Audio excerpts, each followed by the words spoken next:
പരിശുദ്ധ പരമ ദിവ്യകാരുണ്യത്തിന് എന്നേരവും ആരാധനയും സ്തുതിയും പുകഴ്ചയും ഉണ്ടായിരിക്കട്ടെ. പരിശുദ്ധ പരമ ദിവ്യകാരുണ്യത്തിന് എന്നേരവും ആരാധനയും സ്തുതിയും പുകഴ്ചയും ഉണ്ടായിരിക്കട്ടെ.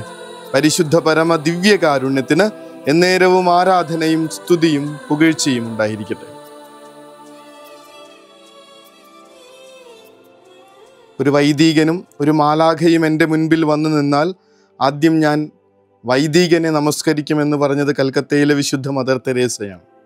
കാരണം എനിക്ക് കർത്താവിനെ കരങ്ങളിലെടുത്ത് നാവിലേക്ക് വെച്ച് തരുന്നത് ആ വൈദികൻ്റെ പരിശുദ്ധ കരങ്ങളാണ്. ഇന്ന് ഓഗസ്റ്റ് 4-ാം തീയതി ഇടവക വൈദികരുടെ മധ്യസ്ഥനായ വിശുദ്ധ ജോൺ മേരി വിയാനി പുണ്യാളൻ്റെ തിരുനാൾ. ശരിക്കും ഓരോ വൈദികർക്കും വേണ്ടി പ്രാർത്ഥിക്കേണ്ട ദിവസം തന്നെ. പക്ഷേ അതിനും അപ്പുറത്തേക്ക് നമ്മുടെ കുടുംബത്തിൽ നിന്ന് വൈദികരുണ്ടാവാൻ വേണ്ടി പ്രാർത്ഥിക്കേണ്ട ദിവസം, വിശുദ്ധരായിട്ടുള്ള പ്രേക്ഷിതരുണ്ടാവാൻ വേണ്ടി പ്രാർത്ഥിക്കേണ്ട ദിവസം, ദൈവത്തെ കൊടുക്കുന്ന മനുഷ്യരുണ്ടാവാൻ വേണ്ടി പ്രാർത്ഥിക്കേണ്ട ദിവസം. 24 ന്യൂസിൽ ഹാഷ്മി എന്ന് പറയുന്ന ആ ഒരു അവതാരകൻ തൻ്റെ അനുഭവം പറയുന്നുണ്ട്. നോർത്ത് ഇന്ത്യയിൽ ആരും കടന്നു ചെല്ലാത്ത, വോട്ട് ചോദിക്കാൻ വേണ്ടി പോലും ഒരു മനുഷ്യനും കാലുകുത്താത്ത, ഇങ്ങനെ അവഗണിക്കപ്പെട്ട് കിടക്കുന്ന, ദരിദ്രമെന്ന് പറഞ്ഞാൽ ദാരിദ്ര്യത്തിൻ്റെ അങ്ങേയറ്റത്തിൽ ജീവിക്കുന്ന ഒരു ഗ്രാമത്തിലേക്ക് നഗരത്തിൽ നിന്നും 20-25 കിലോമീറ്ററുകൾ നടന്നെത്തേണ്ടിയിരുന്നൊരു ചേരി പ്രദേശത്ത് അദ്ദേഹം ചെന്ന് കാണുമ്പോൾ ദരിദ്രരായിട്ടുള്ള മനുഷ്യർ, വിശന്ന് വയറൊട്ടി നിൽക്കുന്ന കുഞ്ഞുങ്ങൾ, പിന്നെ കണ്ണീര് പോലും വരാത്ത വിധത്തിൽ അത്രയ്ക്ക് പ്രയാസപ്പെട്ട് ജീവിക്കുന്ന, എല്ലാം വറ്റിപ്പോയ, ഊഷരമായി പോയിട്ടുള്ളൊരു ഭൂമി. അവിടെ ഒരു തിരുവസ്ത്രം കാണുന്നുണ്ട്, മാലാഖയുടേത് കണക്കെന്ന് അദ്ദേഹം പറയും. നോക്കുമ്പോൾ കോടീശ്വരനായൊരു മനുഷ്യൻ്റെ ഏകപുത്രി കന്യാസ്ത്രീയുടെ വസ്ത്രമണിഞ്ഞ് അവിടെ നിൽക്കുന്നുണ്ട്. സിസ്റ്റർ എന്തിനാണ് സേവനമാണെങ്കിൽ ഇത്രയും ഉൾപ്രദേശത്തേക്ക് വന്ന് സേവനം അനുഷ്ഠിക്കുന്നു? നഗരത്തിലായ പോരെ. ഉള്ളിൽ വന്ന ദേഷ്യം ഒരു പുഞ്ചിരി കൊണ്ട് മറച്ചുകൊണ്ട് സിസ്റ്റർ പറയുന്നുണ്ട്, ഒരു നേരത്തെ ഭക്ഷണത്തിന് അന്നത്തിന് വകയില്ലാത്ത ഈ കുഞ്ഞുങ്ങളുടെ കണ്ണീര് കണ്ടിട്ട് ഒരു റിപ്പോർട്ടറായ അങ്ങ് തന്നെ ഇത് ചോദിച്ചു കളഞ്ഞല്ലോ എന്ന്. മനുഷ്യരുടെ വിശപ്പുകളിലേക്ക് അന്നമായിട്ടെത്തേണ്ട നിയോഗം നമുക്കുണ്ടെന്നുള്ള ഓർമ്മപ്പെടുത്തലാണ് ഇത്. അതിനു വേണ്ടിയിട്ട് തന്നെയാണ് നമ്മുടെ കുടുംബങ്ങളിൽ നിന്ന് ഇങ്ങനെ വൈദികരുണ്ടാവാൻ വേണ്ടി പ്രാർത്ഥിക്കേണ്ടത്. അത് തന്നെയാണ് ഇപ്പോഴും നടന്നുകൊണ്ടിരിക്കണേ. ഈ അന്യപുണ്യാളനെ കുറിച്ച് അറിയാം നമുക്ക്. നീ എനിക്ക് ആർസിലേക്കുള്ള വഴി കാണിച്ചു തന്നാൽ ഞാൻ നിനക്ക് സ്വർഗത്തിലേക്കുള്ള വഴി കാണിച്ചു തരാമെന്ന് പറഞ്ഞ് ഇങ്ങനെ നരകത്തിൻ്റെ പിടിയിലായിരുന്ന ഒരു ഗ്രാമത്തെ മുഴുവൻ, ഒരു നാടിനെ മുഴുവൻ സ്വർഗത്തിൻ്റെ സ്വന്തമാക്കി തീർത്ത, ദൈവത്തിന് സ്വന്തമാക്കി തീർത്ത മഹാവിശുദ്ധനായിട്ടുള്ളൊരു വൈദികൻ. സ്വപ്നം കാണണ്ടേ നമുക്ക്? നമ്മുടെ അച്ഛന്മാരുടെയൊക്കെ കുറവുകൾ എടുത്തു വെച്ച് അവരെ വിശുദ്ധരാക്കാൻ വേണ്ടി പ്രാർത്ഥിച്ചോ, കുഴപ്പമില്ല. പക്ഷെ അതിനൊപ്പം തന്നെ കർത്താവേ, ഇതുപോലൊരു കുഞ്ഞ് എൻ്റെ കുടുംബത്തിൽ നിന്നും വൈദികനായി മാറട്ടെ എന്ന് പ്രാർത്ഥിച്ചു തുടങ്ങണ്ടേ? സുവിശേഷത്തിന് 1-ാം വായനയിൽ നമ്മൾ കാണുന്നുണ്ട്, മോശ കർത്താവിൻ്റെ മുൻപിൽ നിന്ന് കരയുന്നുണ്ട്, കർത്താവെ എനിക്ക് പറ്റണില്ല ഈ ഒരു ജനത്തെ നയിക്കാനായിട്ട്. അവരുടെ പരാതികൾ ഇങ്ങനെ അസംഖ്യമാണ്, ഇങ്ങനെ നീണ്ടു പോവാണ്. എനിക്ക് ഏറ്റെടുക്കാൻ പറ്റാത്ത വിധത്തിലുള്ള ഭാരമാണ്, ദുസ്സഹമായിട്ടുള്ള പ്രയാസമാണ് ഞാൻ നേരിട്ടുകൊണ്ടിരിക്കണേ. അങ്ങൊന്ന് സഹായിക്ക്, പറ്റൂല്ലെങ്കിൽ എന്നെ കൊന്നു കളഞ്ഞു എന്നൊക്കെ പറയുന്നുണ്ട്. അത്രയ്ക്ക് മനസ്സുമടുത്ത് മോശ പ്രാർത്ഥിക്കുന്നുണ്ട്. പ്രതിവചന സങ്കീർത്തനത്തിൽ നമ്മൾ വായിക്കും, കർത്താവാണ് എൻ്റെ ബലമെന്ന്. എന്നിട്ട് അതെങ്ങനെയാണെന്ന് സുവിശേഷത്തിൽ നമ്മൾ കാണുന്നുണ്ട്. നിങ്ങൾ തന്നെ അവർക്ക് അപ്പം കൊടുക്കുക, വിശന്നിരിക്കുന്ന ഈ ജനത്തിന് നിങ്ങൾ തന്നെ അപ്പം കൊടുക്കുക. അപ്പം അവർ പറയും, കർത്താവേ, ഞങ്ങളുടെ കയ്യിൽ 5 അപ്പവും 2 മീനും മാത്രമേ ഉള്ളൂ. ഉള്ളത് കൊണ്ടാ. വിയാനി പുണ്യാളൻ ചെയ്ത കാര്യം ഇതൊക്കെയായിരുന്നു. ഉള്ളതിങ്ങനെ കർത്താവിൻ്റെ കയ്യിലേക്ക് കൊടുക്കുമ്പോൾ അത് 5000 പേർക്ക് അധികം, എണ്ണം പറയാൻ പറ്റാത്ത വിധത്തിൽ അത് വർദ്ധിക്കുന്നുണ്ട്. ഓരോ വൈദികനും ചെയ്തുകൊണ്ടിരിക്കുന്ന കാര്യം ഇതാണ്.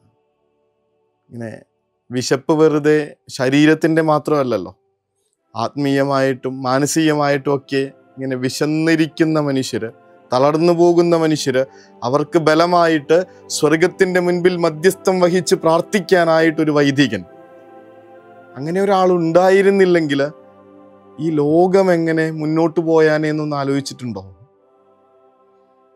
കർത്താവിൻ്റെ തിരുമുൻപിൽ നിന്ന് ഇന്ന് നാശത്തിലേക്ക് പോകുന്ന മനുഷ്യർക്ക് ഇങ്ങനെ ഒരു സംരക്ഷണ കവചമായിട്ട് മാറുന്ന ഒരാൾ, സ്വർഗത്തിൻ്റെ ശക്തിയും സഹായവും ഈ മനുഷ്യരിലേക്ക് എത്തിച്ചു കൊടുക്കാനായിട്ട് ഒരു പാലമായിട്ട് നിൽക്കുന്ന ഒരാൾ.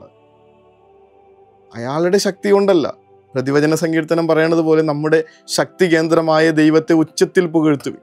ആ കർത്താവിനെ നന്ദി അർപ്പിച്ചുകൊണ്ട് തൻ്റെ ബലഹീനതകളും പ്രയാസങ്ങളും ബുദ്ധിമുട്ടുകളും എല്ലാം ഇങ്ങനെ കരഞ്ഞ് കർത്താവിൻ്റെ തിരുമുൻപിൽ കരഞ്ഞു തീർത്ത് ഈ മനുഷ്യർക്ക് വേണ്ടി വീണ്ടും ഇറങ്ങാനായിട്ട് മനസ്സാകുന്ന വൈദികർ.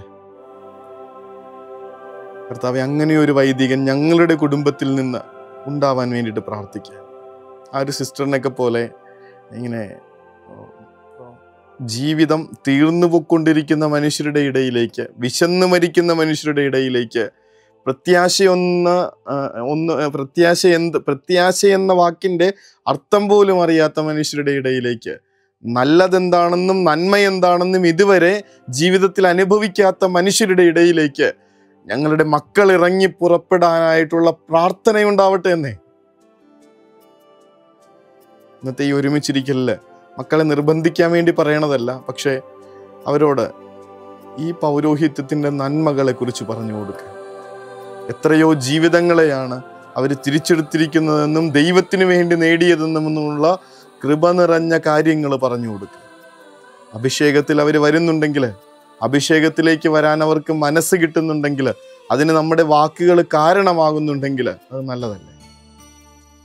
നമ്മുടെ കുടുംബത്തിൽ നിന്നും ഒരു വൈദികനെ കർത്താവെ അങ്ങൊരുക്കണമേ എന്ന പ്രാർത്ഥനയോടുകൂടി വിശ്വാസത്തോടെ നമുക്ക് ആ വലിയ അനുഗ്രഹത്തിന് വേണ്ടി, കർത്താവ് പറയും, നിങ്ങൾ എന്നെ തിരഞ്ഞെടുക്കുകയല്ല, ഞാൻ നിങ്ങളെ തിരഞ്ഞെടുക്കുക ചെയ്തത്. കർത്താവ്, ഈ തിരഞ്ഞെടുപ്പ് അതിന് ഞങ്ങളുടെ കുടുംബം വേദിയാവട്ടെ എന്ന വലിയ അപേക്ഷയോടുകൂടെ കർത്താവിൻ്റെ മുൻപിൽ നമുക്ക് ആശീർവാദത്തിനായി മുട്ടിന്മേലായിരിക്കും. പരിശുദ്ധ സ്നേഹമേ,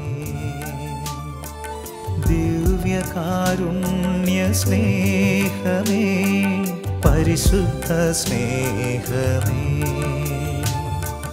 പരിശുദ്ധ പരമ ദിവ്യകാരുണ്യമേ, അനന്ത സ്നേഹമേ, പരിശുദ്ധ പരമ ദിവ്യകാരുണ്യത്തിന് എന്നേരവും ആരാധനയും സ്തുതിയും പുകഴ്ചയും ഉണ്ടായിരിക്കട്ടെ. പരിശുദ്ധ പരമ ദിവ്യകാരുണ്യത്തിന് എന്നേരവും ആരാധനയും സ്തുതിയും പുകഴ്ചയും ഉണ്ടായിരിക്കട്ടെ. പരിശുദ്ധ പരമ ദിവ്യകാരുണ്യത്തിന് എന്നേരവും ആരാധനയും സ്തുതിയും പുകഴ്ചയും ഉണ്ടായിരിക്കട്ടെ. കർത്താവേ, ഞങ്ങളുടെ കുടുംബത്തിലൊരു വൈദികൻ, ഞങ്ങളുടെ സ്വന്തമെന്ന് പറയാനും മാത്രം ഞങ്ങളുടെ മക്കളെ അങ്ങയുടെ ഈ പൗരോഹിത്യത്തിൻ്റെ വിശുദ്ധിയിലേക്ക് അങ്ങ് മനസ്സൊരുക്കണമേ എന്ന പ്രാർത്ഥനയോടുകൂടെ, നിർബന്ധിക്കാനല്ല, നേരെ മറിച്ച് വലിയ പ്രാർത്ഥന സമർപ്പിക്കാനാണ് ഓർമ്മപ്പെടുത്തൽ.